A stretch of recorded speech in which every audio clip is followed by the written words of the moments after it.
भुवनेश्वर रे रहूची मोर आंठू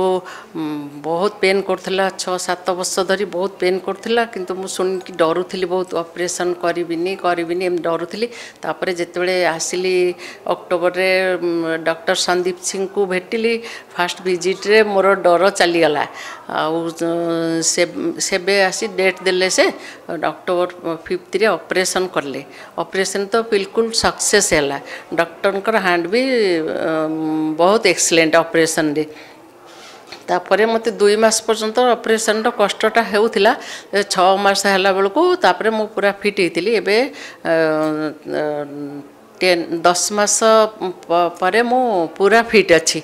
और नले एबे सीडी भी चली परची तो प्लेन रोड रे भी चली परची एबे कोनोसी प्रकार प्रॉब्लम नाही डॉक्टर भी माने हाथटा जो माने फिजियोथेरापिस्ट अच्छी से फिजियोथेरापी रो सिस्टमटा बहुत भल लगिला से माने बहुत पर्टिकुलर ये सब काम रे करचंती बहुत हेल्प करचंती और से दृष्टि